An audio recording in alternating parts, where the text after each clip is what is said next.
साहिब साहिब की सतनाम, साहिब की सतनाम। तो आज परमात्मा की अपार कृपा से लुधियाना में मूल ज्ञान का प्रचार होने जा रहा है।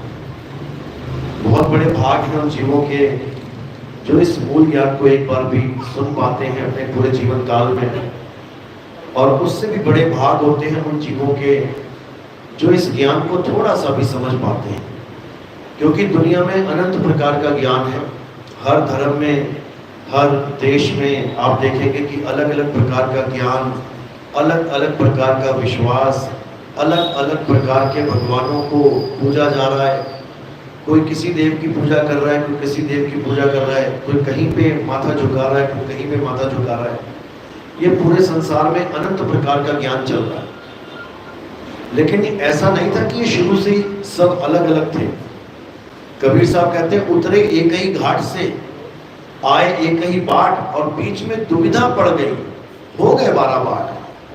कहते हैं हम सब एक ही जगह से आए थे, तब ना कोई हिंदू था, ना कोई मुसलमान, ना कोई सिख, ना कोई ईसाई। हम सब एक ही जगह से आए थे और एक ही जगह उतरे, इस धरती पे आए हम सब। लेकिन बीच में दुविधा पड़ गई, हो गए 12 बाट। ऐसी दुविधा पड़ी कि कोई हिंदू बन गया, कोई मुसलमान बन गया, कोई सिख, कोई ईसाई बन गया, और सबने अपना अपना अलग अलग रास्ता अपना लिया। तो ये जो हम एक से अनेक हो गए, हो तो गए, लेकिन ऐसा कोई मार्ग निकालना है जिससे हम अनेक से एक हो जाएं। और वो मार्ग कौन सा मार्ग है? वो किसी इंसान का बनाया हुआ मार्ग नहीं है। कोई इंसान चाहे तो इस सारे धर्मों को, सारे जितने भी मत चल रहे हैं, इनको एक नहीं कर सकता, क्योंकि सबने अलग अलग चीजें पकड़ ली हैं। लेकिन जब हम यथार्थ ज्ञान में आते हैं, जब हम सैद्धांतिक ज्ञान में आते हैं, जब हम परमात्मा के उस गुप्त भेद में, गुप्त रहस्यमय ज्ञान में आते हैं और उसको अपनाते हैं, तो हम सब दोबारा से एक हो सकते हैं। उसी का नाम मूल ज्ञान है। उसी को हम आत्म ज्ञान कहते हैं। आत्म ज्ञान क्या है, कैसा है, आज उसको विस्तार से समझेंगे, ताकि हमें पता लग सके कि आखिर ये सारा संसार, ये पूरा विश्व अगर एक हो सकता है तो कैसे हो सकता है। अनेक तो करने वाले बहुत बैठे हैं। हिंदू को मुसलमान से, मुसलमान को ईसाई से, ईसाई को सिख से, सिख को यहूदियों से लड़ाने वाले अनेक बैठे हैं। लेकिन सबको एक करने वाला कोई होना चाहिए, तभी तो बात बनेगी। नहीं तो आने वाला समय बहुत खतरनाक है। सबसे बड़े युद्ध धर्म युद्ध ही हुए हैं। ये मत सोचना कि जमीनों के युद्ध हुए हैं। जमीनों के युद्ध सेकेंडरी हैं। पहला युद्ध होता है धार्मिक युद्ध। देख लो हिंदुस्तान में जो झगड़े हो रहे हैं, कोई जमीनों के झगड़े थोड़ी नहीं है। एक ही दिन में पूरा शहर बंद हो जाता है, कर्फ्यू लग जाता है, गाड़ियां जल जाती हैं, सरकारी बसों को आग लगा दी जाती है। क्या है ये सब? ये केवल धार्मिक झगड़े हैं और कोई ज्ञान वाले झगड़े नहीं है। ये महा अज्ञानता के झगड़े हैं। तो आज ये झगड़ों को शांत कैसे किया जा सकता है, आज उस पर विस्तार से चर्चा करेंगे।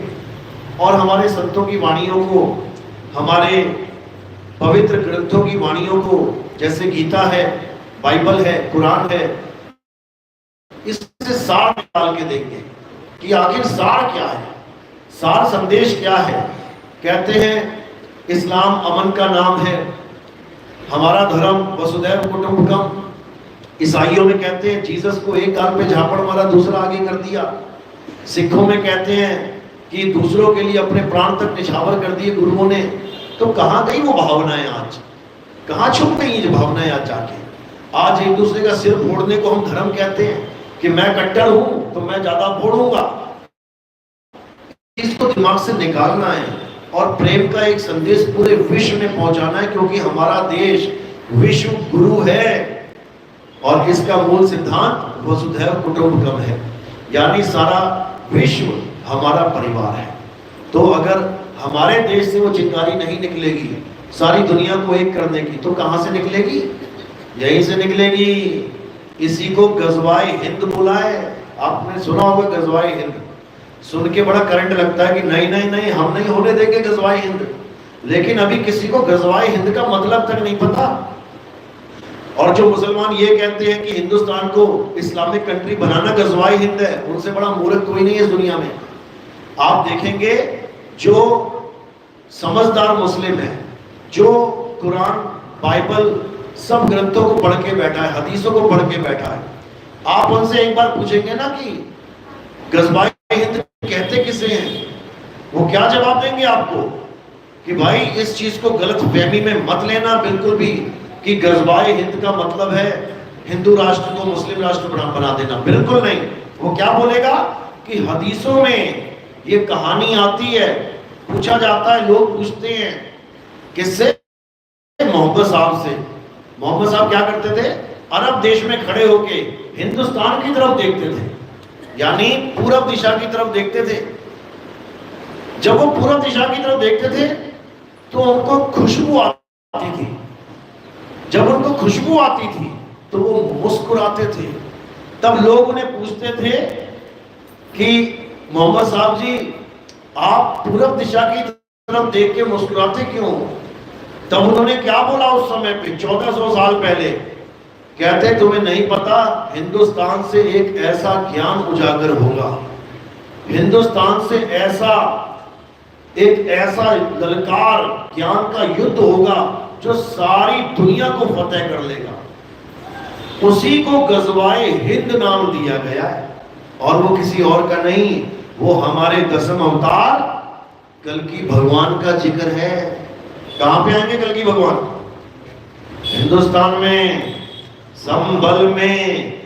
उसी का जिक्र सारे संतों ने किया। बाबा नानक ने कहा कि होर भी उठसी मर्द का चेला। उसी का जिक्र बुद्ध जी के ग्रंथों में मिलता है कि एक मैत्रेय बुद्ध आएंगे।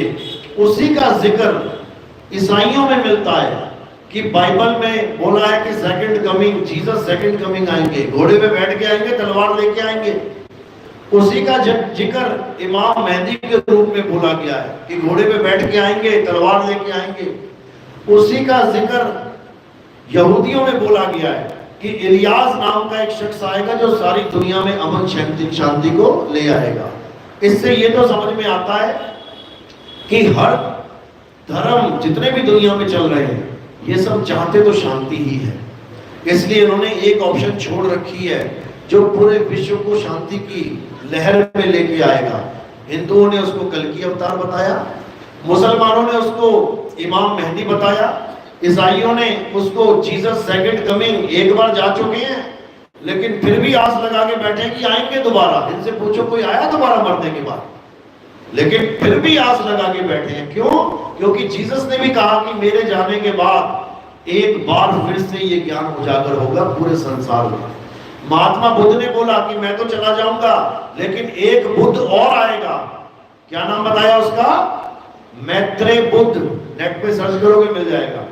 यानी हर संत ने, हर पीर ने, हर पैगंबर ने यही बताया कि जब धर्म के नाम पे इतना ज्यादा खून खराबा होने लग जाएगा, धर्म के नाम पे लोग एक दूसरे की जान के दुश्मन बन जाएंगे, जब प्राकृतिक आपदाएं इतनी ज्यादा हो जाएंगी कि गली गली में डर बैठ जाएगा मौत का, भूकंप आएंगे, सुनामी आएंगी, पूरे शहर जल जाएंगे। यूएसए में देखो क्या हुआ, पूरा शहर लॉस एंजलिस नंबर 1 पे था, आग की ढेरी बन गया।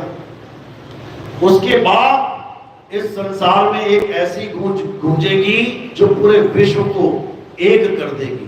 लेकिन वो एक कैसे करेगी उसके बारे में आज समझेंगे कि आखिर वो है क्या। क्योंकि हम भी कहते हैं कि कल्कि अवतार आएंगे तो पूरे विश्व को सनातनी बना देंगे, लेकिन सनातन है क्या आज इसको अच्छे से समझेंगे। क्योंकि हम देख रहे हैं कि हमारा जो हिंदू धर्म का जितने भी आदमी हैं, जितने भी लोग हैं, सबसे ज्यादा यही कन्वर्ट हो रहे हैं। आज हिंदू धर्म के लोग ईसाइयों की तरफ भाग रहे हैं, आज हिंदू धर्म वाले मुसलमान बनते जा रहे हैं। लेकिन तुम्हें हैरानी होगी कि कोई भी हिंदू होने को तैयार नहीं है। कारण क्या है? कारण केवल एक है, अज्ञान। और इस अज्ञान को अच्छे से खत्म करेंगे। और अज्ञान को खत्म करने के लिए हमारे पास एक बहुत ही दिव्य ग्रंथ है अपने हिंदू धर्म में, उसका नाम है पवित्र गीता। अगर हर हिंदू उस गीता को अच्छे से अध्ययन करना शुरू कर दे तो यकीन मानना एक भी ऐसा मजहब नहीं है जो सनातनी को हिला सके। मजहब क्यों बोला? क्योंकि ये मुसलमान, ईसाई, ये सब मजहब है, धर्म नहीं है। धर्म इस दुनिया में केवल एक ही था, एक ही है, एक ही रहेगा, और उसका क्या नाम है? सत्य सनातन धर्म। इसके अलावा इस दुनिया में कोई धर्म है ही नहीं। लेकिन ये सत्य सनातन है क्या, आज इसको विस्तार से जानेंगे। तो आज का सत्संग शुरू करने से पहले परमपिता परमात्मा के नाम का जयकारा लगाएंगे, फिर सत्संग शुरू करेंगे। बोलिए परमपिता परमात्मा की, सदगुरु बंदी छोड़ कबीर साहिब की, सभी संतों की, सभी भक्तों की, सभी महान पुरुषों की, आज के आनंद की, सकल हंस को बंदगी साहेब बंदगी।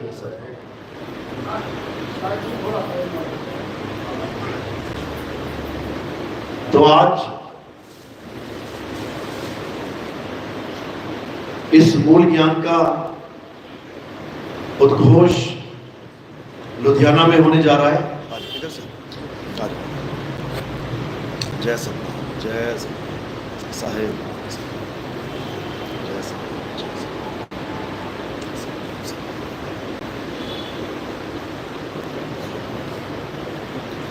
तो आज अच्छे से समझेंगे कि आखिर मूल ज्ञान होता क्या है। सब संतों ने अपने ग्रंथों में दो ज्ञान का जिक्र किया। हर धर्म में, हर ग्रंथ में क्या बताया गया कि एक जिसे पवित्र ज्ञान कहते हैं और दूसरा जिसे मूल ज्ञान कहते हैं। ये दो प्रकार का ज्ञान पूरे विश्व में चलन में है। पहले प्रकार का जो ज्ञान है पवित्र ज्ञान, इसको क्या कहते हैं, ये क्या होता है? पवित्र ज्ञान का मतलब होता है जब आप दुनिया के जितने भी पाप कर्म हैं, उल्टे कर्म हैं, गंदे कर्म हैं, इसको छोड़ के आप अपनी भक्ति में लीन होते हैं। कौन सी भक्ति में? जो आपके परिवार के द्वारा, आपके समाज के द्वारा, आपके खानदान में जो भक्ति चल रही है, उसको जब आप अपना लेते हैं तब उसको पवित्र ज्ञान कहते हैं। जैसे हिंदू धर्म में कोई पैदा हो गया बच्चा, तो उसको ये नहीं पूछा जाएगा कि तुम्हें ये हिंदू धर्म पसंद है कि नहीं है, या तुम्हें कोई और धर्म तो पसंद नहीं है। उसको लड्डू पकड़ा दिया जाएगा, भोग लगाओ। ये बचपन से ही वो क्रिया करना शुरू कर देगा। क्यों? क्योंकि उसको परिवार ही वैसा मिला, उसको अपने माता पिता का संस्कार ही वैसा मिला। उसको एक बार भी नहीं कहा जाएगा कि बेटा ये पास ही में एक मस्जिद है, जाओ आज नमाज पढ़ के आ जाओ, मतलब ही नहीं है। तो ये हिंदुओं को मिल गया। अब मुसलमानों को क्या मिलेगा? मुसलमान को मिलेगा 5 टाइम की नमाज, कुरान और कलमा। हर मुसलमान बच्चे को यही दिया जाएगा। बचपन से ही उसे जहां ज्ञान सीखने के लिए भेजा जाएगा मदरसे में, वहां केवल और केवल इस्लाम धर्म की ही बातें बताई जाएंगी। एक बार भी नहीं बताया जाएगा कि गीता में भी कोई दिव्य ज्ञान है, गीता में भी कोई एक लाइन, कोई एक बात सच्ची लिखी है, हमें वो भी पढ़ लेनी चाहिए। कभी नहीं बताया जाएगा। वहां बस कूट कूट के ये भर दिया जाएगा कि जो कुरान पाक में लिखा है बस वही सच है। वही हाल ईसाइयों का है। जो ईसाई बच्चा पैदा हो गया ईसाइयों के घर में, अब उसको सीधे चर्च का रास्ता दिखाया जाएगा, उसको ईसा मसीह से जोड़ दिया जाएगा। यहोवा यहोवा हालेलुया हालेलुया करते पूरा जीवन बिता देंगे। एक बार भी ये नहीं कहा जाएगा कि दूसरे धर्मों में कुछ अच्छी चीजें हैं, जाके देख लो, शायद वो तुम्हें अच्छा लगे। नेवर, मतलब ही नहीं है। सिख धर्म में भी सेम ही कहानी है। सरदारों का बच्चा सरदार ही बनेगा, जाके गुरुद्वारे में माथा टेकेगा, ग्रंथ पढ़ेगा, बाणियां गाएगा, उसे किसी से मतलब नहीं है। ठीक है, कई जगह बहुत अच्छा विचार है कि सिख धर्म सब धर्मों को एक मान लेता है, हर जगह लंगर लगाता है, बहुत अच्छी बात है, क्योंकि अच्छे और बुरे हर जगह इंसान मिलेंगे आपको। तो ये जो ज्ञान आपको मिला ये पवित्र ज्ञान कहलाता है, यानी आप दुरात्मा यानी कि चोर डकैत बनने से बच गए, अब आप एक पवित्र आत्मा बन गए, यानी परमात्मा की भक्ति करने वाला। वो बात अलग है कि हिंदू के हिसाब से या मुसलमान के हिसाब से या सिख धर्म के हिसाब से या ईसाई के हिसाब से कर रहे हो, वो बात अलग है। लेकिन भगवान की भक्ति कर रहे हो, किसी एक ताकत को मान रहे हो, उससे डर रहे हो, पाप करने से बच रहे हो, इतना बहुत है तुम्हें एक पवित्र आदमी, पवित्र इंसान, पवित्र आत्मा कहने के लिए, बहुत है इतना। अब जो अगला ज्ञान है जिसे मूल ज्ञान कहते हैं, वो जरा अलग है, वो बिल्कुल अलग है इससे।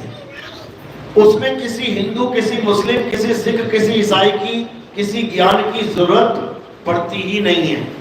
वो ज्ञान क्या है? वो ज्ञान मूल यानी जड़ की तरह है। जैसे आप कोई पेड़ देखेंगे, ऊपर पेड़ में टहनियां हजारों होंगी, फल फूल हजारों लगे होंगे, लेकिन जब नीचे उतरोगे तो वो सारी टहनियां कहां मिल जाएंगी? आके एक तने में मिल जाएंगी, और वो तना किससे खड़ा है? जड़ के सहारे खड़ा है। यानी नाना प्रकार के धर्म, टहनियां मान लो, हिंदू, मुस्लिम, सिख, ईसाई, नाना प्रकार के धर्म, बौद्ध, जैन और भी दुनिया भर के हैं, हमें तो पता ही नहीं है कौन कौन से देश में क्या क्या चल रहा है। लेकिन जब आप इनके नीचे उतरेंगे यानी गहराई में जाके देखेंगे तो जो एक जड़ मिलेगी आपको, वो जड़ क्या है? वो सत्य सनातन है। उस एक जड़ से ही ये पूरा पेड़ फल फूल रहा है, लेकिन हम केवल पेड़ों की शाखाओं को पकड़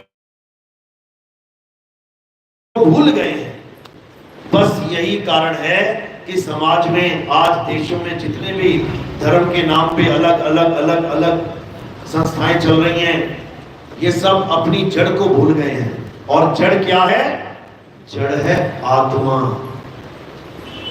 जड़ है आत्मा, जिसकी महिमा गीता में भरी पड़ी है। किसने करी है महिमा उसकी? कृष्ण जी ने। जब आप गीता का ज्ञान उठा के देखेंगे तो आपको पता लगेगा कि कृष्ण जी ने एक बार भी ये नहीं कहा कि मेरे शरीर की पूजा करो, या मेरा नाम जपो, या मेरे मंदिर बनाओ, या मेरे किसी भी मेरे नाम पे कोई हवन यज्ञ कर डालो। ऐसा कुछ नहीं बोला गया। क्या बोला गया? केवल एक ही चीज समझाई गई अर्जुन को। अध्याय 2 पढ़ेंगे, पूरा विस्तार में मिल जाएगा। क्या कहते हैं? हे अर्जुन, इस दुनिया में केवल एक ही सत्य है, उसके अलावा जो कुछ भी तुम्हें दिख रहा है वो असत्य है। तो सत्य क्या है?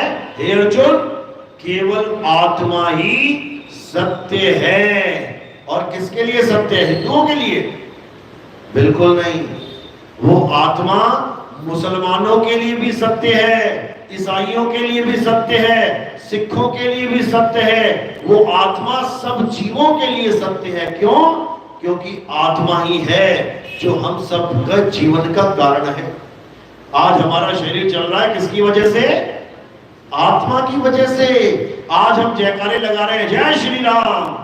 मुसलमान गा रहा है अल्लाहू अकबर, सिख भाई बोल रहा है जो बोले सो निहाल, सत श्री अकाल। ईसाई बोल रहा है यहोवा यहोवा। किसकी वजह से? आत्मा की वजह से। आत्मा है तो तुम कुछ भी जयकारे लगाओ, कुछ भी बोलते जाओ, और अगर आत्मा नहीं है तो कुछ भी नहीं है। इसलिए कृष्ण जी ने समझाया कि हे अर्जुन, इस दुनिया में केवल एक सत्य है और वो है आत्मा। आत्मा का ना तो कभी जन्म होता है, ना ही आत्मा की कभी मृत्यु होती है। आत्मा ना तो किसी शस्त्र के द्वारा काटी जा सकती है, ना तो जल इसे भिगो सकता है, ना वायु इसे सुखा सकती है। इसका कोई कुछ नहीं बिगाड़ सकता। हे अर्जुन, ये आत्मा परम सत्य है। ये आत्मा सत्य सनातन है। तो इस दुनिया में एक ही सनातन है, और उसी सनातन को हमने अपने जीवन में उतारना है। सनातन क्या है? अध्याय 2 24वां श्लोक गीता में क्या कहते हैं? हे अर्जुन, ये आत्मा अछेद्य है, ये आत्मा अखंड है, ये आत्मा अचल है, ये आत्मा सदा स्थिर रहने वाला, इसको कोई हिला नहीं सकता। ये आत्मा पुरातन है, ये आत्मा ही सत्य सनातन है। यानी जो हम कहते हैं कि हम सनातनी हैं, हमारा धर्म सत्य सनातन है, तो सत्य सनातन धर्म का मतलब क्या है? जो अपनी आत्मा को जान लेगा, जो अपनी आत्मा का दर्शन करेगा, जो अपनी आत्मा का अनुभव करेगा, वही सनातनी है। और कोई सनातनी नहीं है कि आत्मा के अलावा किसी पेड़ की पूजा करने को सनातनी कहते हैं, या किसी जानवर की पूजा करने को सनातनी कहते हैं, या किसी पत्थर की पूजा करने को सनातनी कहते हैं। बिल्कुल नहीं कहते। सनातनी एक था, एक है, एक रहेगा। और सनातनी क्या है? हे अर्जुन, जो अपनी आत्मा में रमण करते हैं, अध्याय 3 17वां श्लोक पढ़ो, इसको घोट के पी जाओ जीवन में, अगर सच में सत्य सनातनी बनना है। तो कहते हैं, हे अर्जुन, जो अपनी आत्मा में रमण करते हैं, जो अपनी आत्मा में तृप्त हैं, जो अपनी आत्मा में संतुष्ट हैं, उनके लिए कोई धार्मिक कर्म कर्तव्य लागू ही नहीं होता। यानी उसे अब किसी पवित्र ज्ञान की जरूरत नहीं है, अब उसे मूल ज्ञान मिलने वाला है। यानी अगर वो हिंदू है और पूरी उम्र किसी मंदिर में मत्था टेकने ना जाए, अगर वो मुसलमान है और पूरी उम्र किसी मस्जिद में मत्था टेकने ना जाए, अगर वो ईसाई है, सिख भाई है और पूरी उम्र किसी चर्च या गुरुद्वारे में भी ना जाए, लेकिन अगर अपनी आत्मा को जान ले, तो 101% उसका कल्याण हो जाएगा। उसका जन्म मरण का बंधन हमेशा हमेशा के लिए टूट जाएगा। गुरु ग्रंथ साहब में भी वाणी आती है कि आत्म देव पूजिए, गुरु के सहज सुभाए। हमारी 10 पातशाहियों ने क्या जिक्र किया कि अगर कोई आत्मा को जान लेता है, आत्मज्ञानी बन जाता है, तो वो इस संसार से मुक्त हो जाता है। क्यों? क्योंकि हमारा राम हमारी आत्मा में ही छुपा हुआ है। जैसे घी दूध में छुपा हुआ है, जैसे तिल का तेल तिल के दाने में छुपा हुआ है, जैसे फूलों की खुशबू फूलों में छुपी हुई है, इसी प्रकार हमारा राम हमारी आत्मा में छुपा हुआ है। इसी का जिक्र गुरु ग्रंथ साहब में आता है। आत्म में राम, राम में आत्म, चीनस गुरुमुख विचारे। कि हे जीव, अगर तू अपने परमात्मा को पाना चाहता है तो सबसे पहले तुझे अपनी आत्मा को खोजना पड़ेगा कि तुम्हारी आत्मा है तो कहां है, कैसी है। एक बार अगर तुमने आत्मा का ज्ञान प्राप्त कर लिया तो इस दुनिया में कोई भी अज्ञान तुम पर हावी नहीं हो सकता। और आत्मा का ज्ञान कैसे प्राप्त करेंगे? तो कृष्ण जी ने क्या बोला? अध्याय 4 34वां श्लोक पढ़ो, क्या कह रहे हैं। ये नहीं कह रहे कि भगवान को पाना है तो मंदिर जाओ, ये नहीं कह रहे खुदा को पाना है तो मस्जिद जाओ, ये नहीं कह रहे सत श्री अकाल को पाना है तो गुरुद्वारे जाओ, ये यहोवा को पाना है तो चर्च में जाओ। कहीं नहीं जाना। कहां जाना है? हे अर्जुन, अगर तुम आत्मा रूपी सत्य को पाना चाहते हो तो तुम ऐसे तत्वदर्शी संत की शरण में जाओ जो असत्य और सत्य दोनों प्रकार के तत्वों को जानता है। वो क्या करेगा? वो तुम्हारे जीवन से असत्य को हटा देगा और तुम्हें सत्य के साथ जोड़ देगा, सत्य से तुम्हारा संग करवा देगा। तब तुम क्या हो जाओगे? सत्संगी हो जाओगे। तो अध्याय 4 34वें श्लोक में और क्या बताया कि तुम उसके पास जाओ और क्या करो? दंडवत कर उसकी सेवा करके छल कपट रहित होकर उससे ज्ञान की दीक्षा मांगो। उससे पूछो कि आत्मा को कैसे प्राप्त किया जा सकता है। क्यों? क्योंकि आत्मा ही है जो 24 घंटे तुम्हारे साथ है। ना मंदिर 24 घंटे तुम्हारे साथ रह सकता है, ना किसी भगवान की मूर्ति 24 घंटे तुम्हारे साथ रह सकती है, ना किसी मस्जिद में कुरान पाक तुम्हारे 24 घंटे साथ रह सकती है, ना बाइबल तुम्हारे साथ 24 घंटे रह सकती है। कोई वस्तु तुम्हारे साथ 24 घंटे नहीं रह सकती। कौन रहता है तुम्हारे साथ 24 घंटे? आत्मा 24 घंटे तुम्हारे साथ है, लेकिन फिर भी हमें उस आत्मा का ज्ञान ही नहीं है। हमें आत्मा को छोड़ के हर चीज का ज्ञान है। सुई से लेके हवाई जहाज तक बना लिया हम लोगों ने। हम लोग धरती से लेके आसमान तक नाप रहे हैं। हमें हर चीज की खबर पता लग रही है, केवल एक चीज से अनभिज्ञ है, और वो है आत्मा। उसी आत्मा का ज्ञान देने के लिए कृष्ण जी को गीता बोलनी पड़ी। ये गीता केवल अर्जुन के लिए नहीं बोली थी।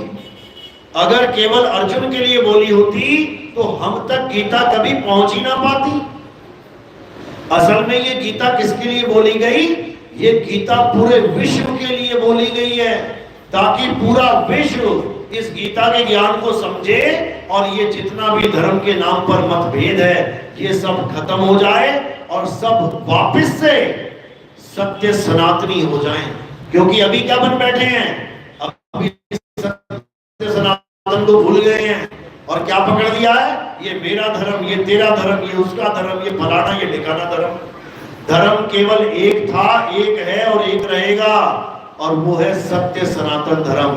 और इसको कोई नकार नहीं सकता, क्योंकि हर धर्म की आप देख सकते हो कब शुरू हुआ है, वो उसकी मियाद क्या है आप देख सकते हो, कितने 100 साल पहले चालू हुआ। हर धर्म आप जान सकते हो, लेकिन एक ऐसा धर्म है सत्य सनातन धर्म जिसका कोई आदि और अंत नहीं है। कोई बता ही नहीं सकता कि ये सत्य सनातन धर्म कब चालू हुआ। क्यों? क्योंकि आत्मा ही सत्य सनातन है। तुम राम जी की डेट ऑफ बर्थ पता कर सकते हो, तुम श्याम जी का डेट ऑफ बर्थ पता कर सकते हो, तुम मोहम्मद साहब का डेट ऑफ बर्थ पता कर सकते हो, तुम ईसा मसीह का डेट ऑफ बर्थ पता कर सकते हो, तुम सबका डेट ऑफ बर्थ पता कर सकते हो। किसका डेट ऑफ बर्थ नहीं जान सकते? आत्मा का। क्यों? क्योंकि आत्मा का कोई डेट ऑफ बर्थ है ही नहीं। ये आत्मा अजन्मा है, ये आत्मा नित्य है, ये आत्मा शाश्वत है, ये आत्मा पुरातन है, ये आत्मा सत्य सनातन है। इतना तो समझ में आ गया।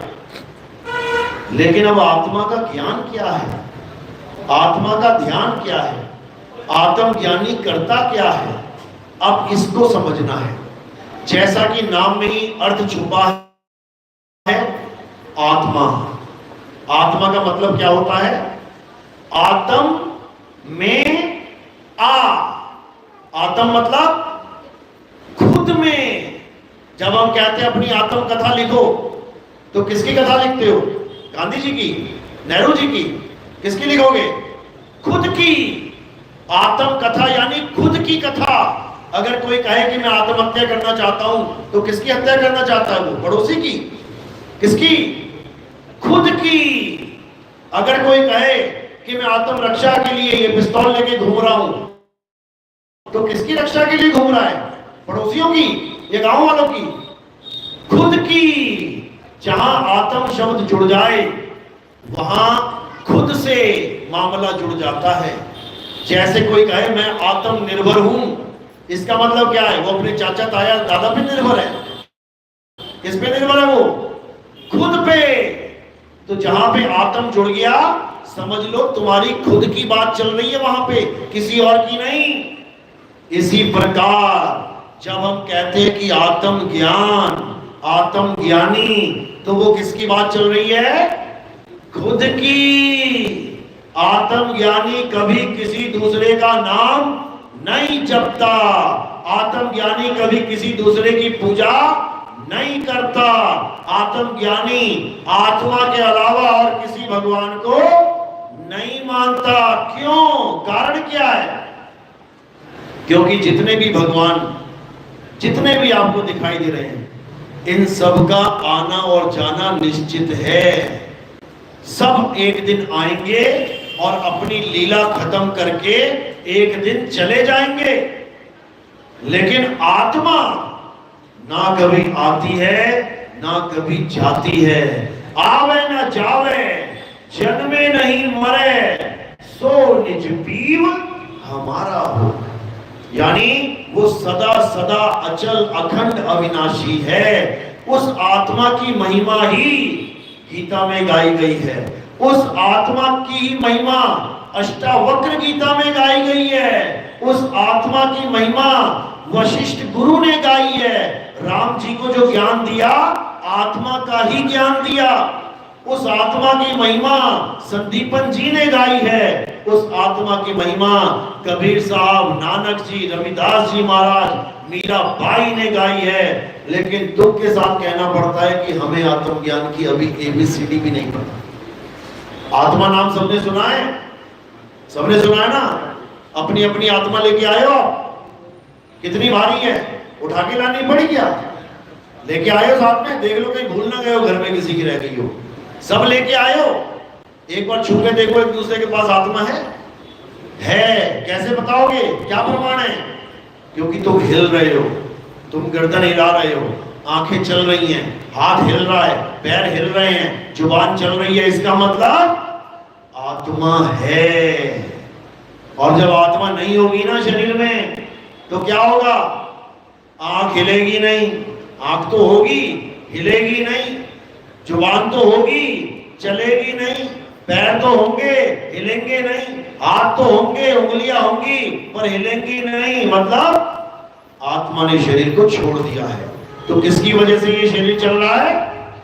आत्मा की वजह से। किसका चल रहा है? हिंदू का, मुस्लिम का, सिख का, ईसाई का? सबका चल रहा है। ऐसा कोई है ही नहीं जिसका शरीर बिना आत्मा के चल रहा है। तो यही कृष्ण जी समझा रहे हैं, हे अर्जुन, इस दुनिया में दो प्रकार के तत्व हैं। अध्याय 2 16वां श्लोक पढ़ो अच्छे से। हे अर्जुन, इस दुनिया में दो प्रकार के तत्व हैं, एक असत्य है और एक सत्य है। ये किसने बताया? ये तत्वदर्शी संतों ने बताया। उस पे बाकायदा लिखा हुआ है कि हे अर्जुन, तत्वदर्शी संतों ने दो प्रकार के तत्वों का जिक्र किया है। एक तो असत्य तत्व और एक सत्य तत्व। असत्य क्या होता है? क्या बताया कृष्ण जी ने? जो जन्मता और मर जाता है वो असत्य है। जो पल पल बदलता है वो असत्य है। जो इन आंखों से दिखाई देता है वो असत्य है। अब सत्य क्या है? हे अर्जुन, सत्य का ना तो कभी जन्म होता है, ना सत्य की कभी मृत्यु होती है। ये सत्य सदा एक रस अखंड अविनाशी रहता है। ये बदलता नहीं है कि आज कुछ और है कल को कुछ और हो जाए। बदलने वाला तत्व क्या है? असत्य। यानी ये शरीर। जब बचपन में तुम छोटे से थे, अपनी फोटो देखना, उसके 1 साल बाद की फोटो देखना, उसके फिर 1 साल बाद की फोटो देखना, उसके 10 साल के बाद फोटो देखना, तुम्हें हर फोटो बदलती हुई नजर आएगी। यानी जो बदल रहा है वो क्या है? असत्य है। ये मीटर दे रहा हूं मैं आपको ताकि कोई मूर्ख ना बनाए आपको। पता लगा सत्य की जगह असत्य चला के चला गया तुम्हारे पास। नोट देखे ना तुमने 2-2 हजार के, 500-500 के। असली भी चलते हैं मार्केट में और नकली भी चलते हैं मार्केट में। नकली चलते हैं ना मार्केट में। तुम्हारे पास चला कभी? आया कभी नकली नोट? क्यों आया पता है? क्योंकि तुमने मीटर नहीं लगाया। अगर तुम मीटर लगा लेते तो किसी की मजाल नहीं है कि नकली नोट चला जाए। मीटर क्या है?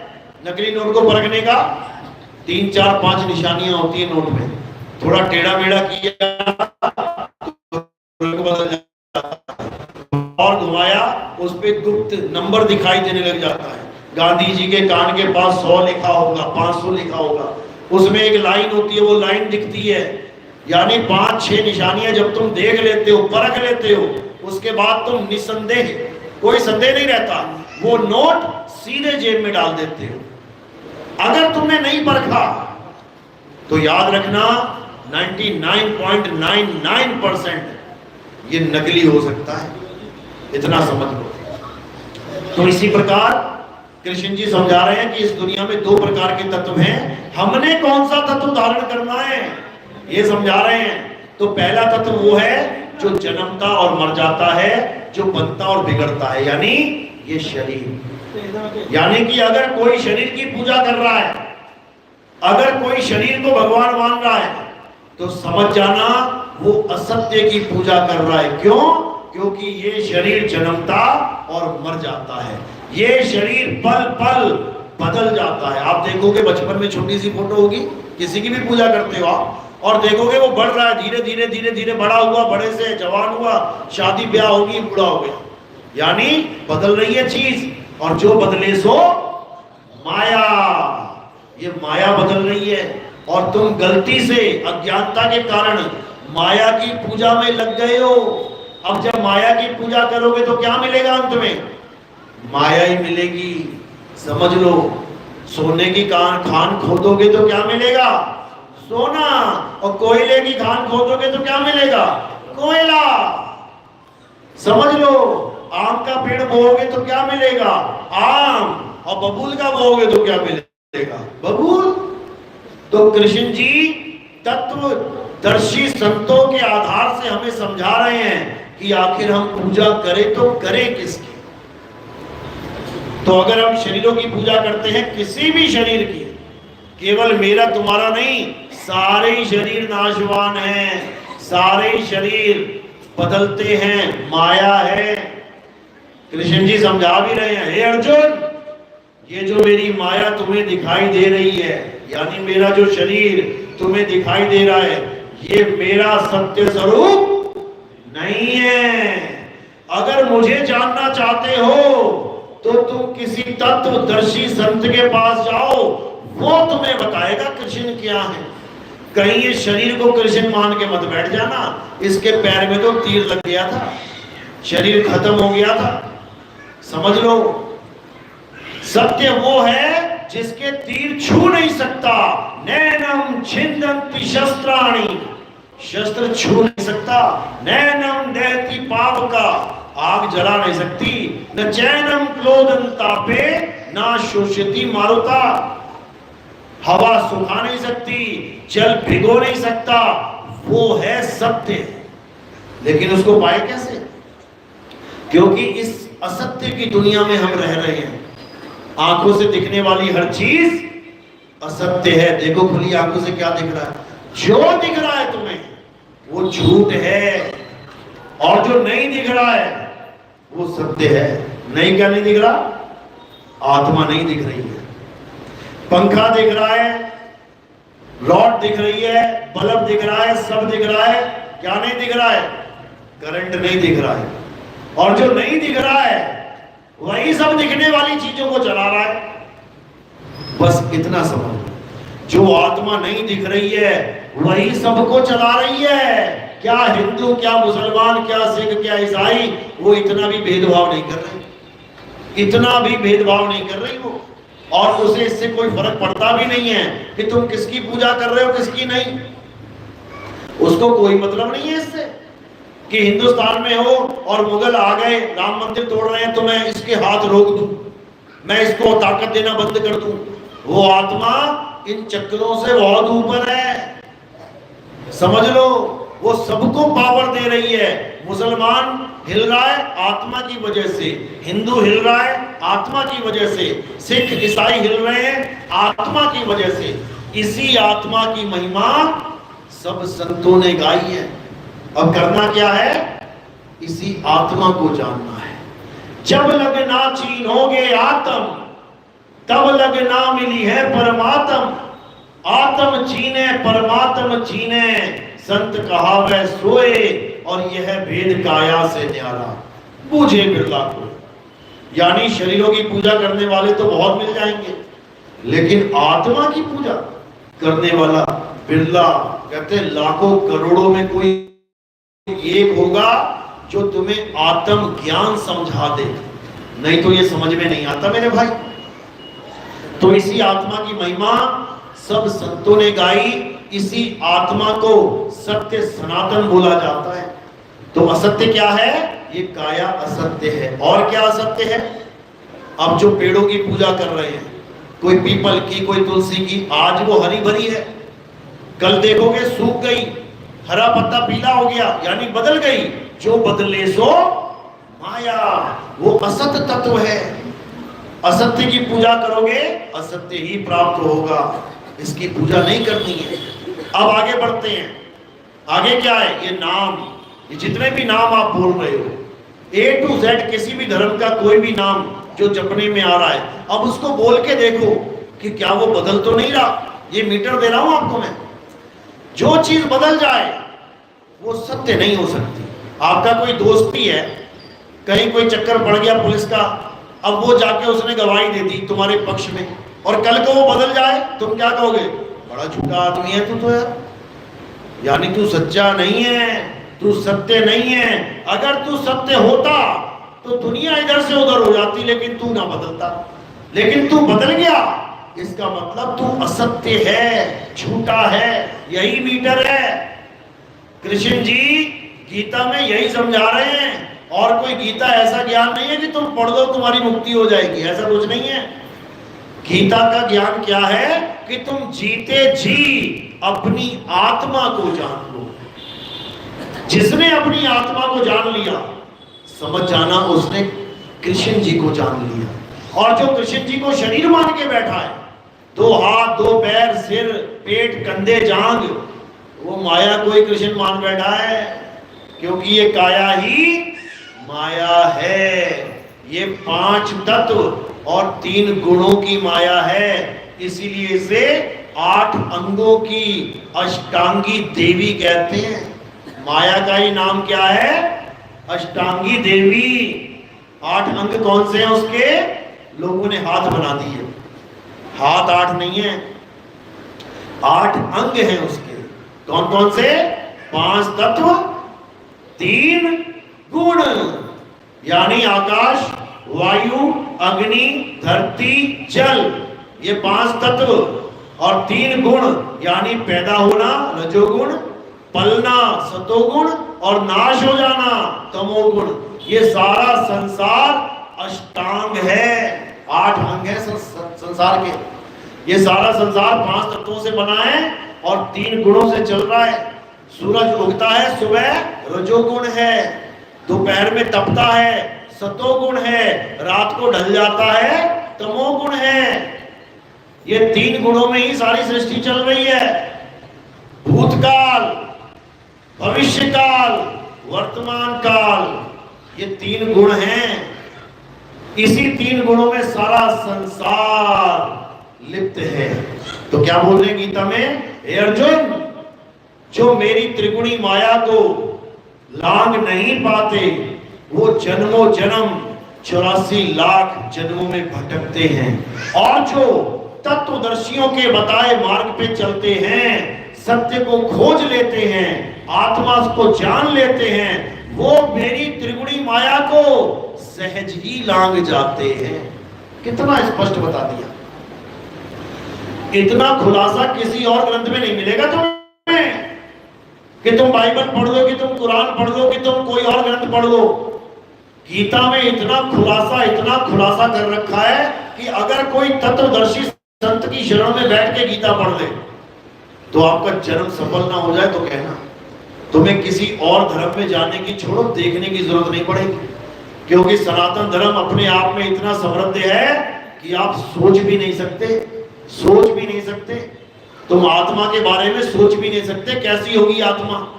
नाम तो सुन लिया, लेकिन क्या उसका बोध हो गया? कभी नहीं हो सकता। जैसे मैं कहूं करंट, सुन लिया ना सबने, लेकिन झटका तो नहीं लगा ना। मैं 100 साल तक कहता रहूं करंट करंट करंट, तुम 100 साल तक सुनते रहो करंट करंट, लेकिन झटका नहीं लगेगा। झटका कब लगेगा?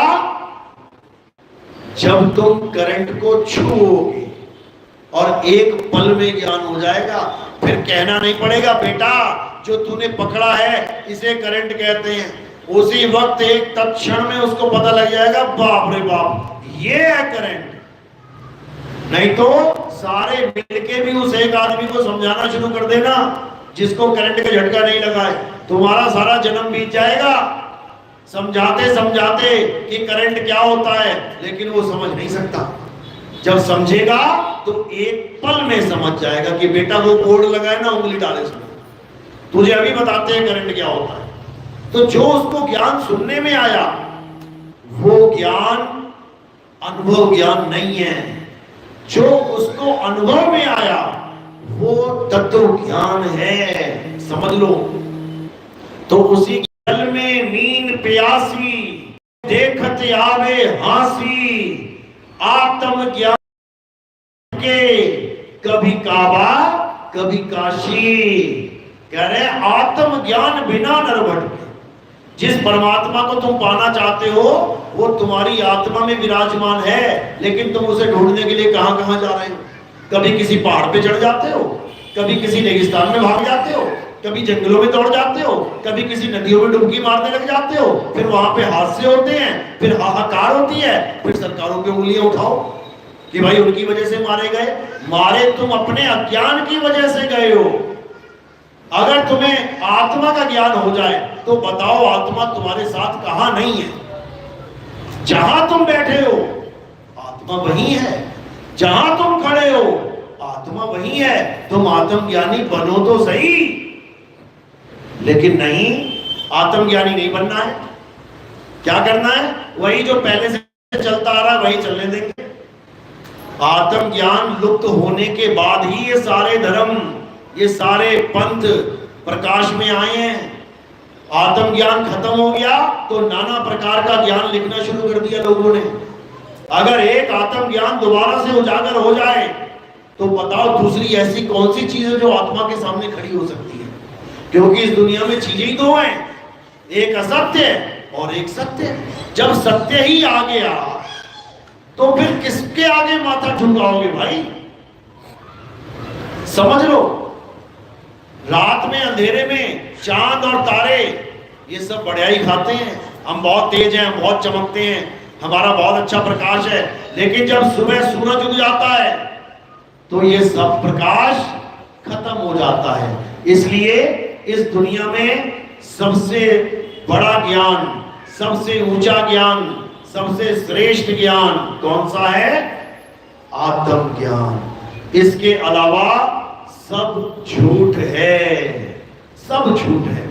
तो कबीर साहब यही समझा रहे हैं कि आत्मज्ञान बिना नर भटके, यानी भटकने में लग गए, उस सत्य को प्राप्त नहीं कर पाए। जब तक वो सत्य नहीं मिलेगा जब तक भटकना खत्म नहीं होगी। जैसे एक हिरण जिसकी नाभि में कस्तूरी है, अब वो है उसकी नाभि में लेकिन उसको ज्ञान नहीं है तो भटक रहा है।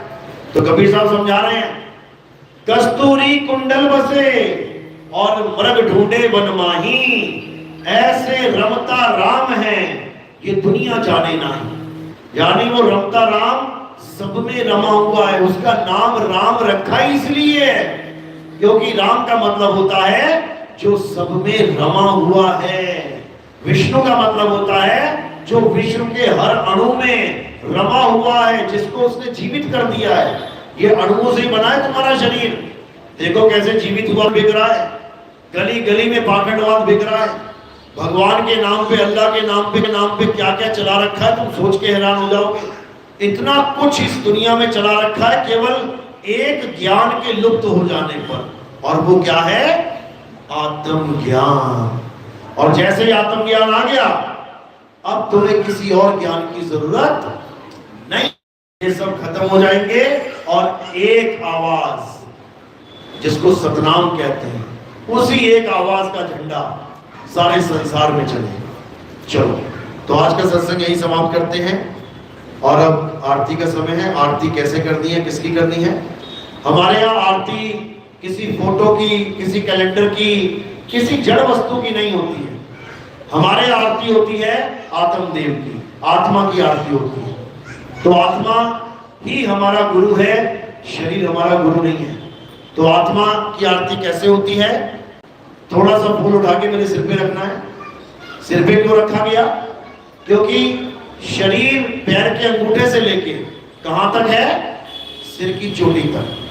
तो ये पैर के अंगूठे से लेके सिर की चोटी तक एक नाशवान देह है। हमने ये फूल इस नाशवान देह से परे यानी आत्मा के चरणों में समर्पित कर दी है। तो हमारे यहाँ आत्मा की पूजा है, आत्मा का ज्ञान है। ऐसे ही आपने फूल सिर के ऊपर रखने हैं और कोई प्रचार प्रसार में योगदान करना चाहेगा तो वो सेवा केवल अपने पैरों में रखनी है। माया का स्थान संतों के चरणों में है और फूलों का स्थान संतों के शीश के ऊपर है। तो अब आरती होगी, सबने खड़े हो जाना है, बीच में गैप दे देना है, एक एक करके आते जाएंगे। पहले जेंट्स आ जाएंगे, पीछे जाएंगे, फिर लेडीज आ जाएंगी और सब आरती कर देंगे। उसके बाद भोजन भंडारा प्रसादी है, प्रसाद ग्रहण करके ही जाना है, बिना प्रसाद ग्रहण करे नहीं जाना है। चलो तो आज का सत्संग यही समाप्त करते हैं। अब आरती होगी। बोलिए परम पिता परमात्मा की, सतगुरु बंदी छोड़ कबीर साहिब की, सभी संतों की, सभी भक्तों की, आज के आनंद की, सकल हंस को बंदगी साहेब बंदगी।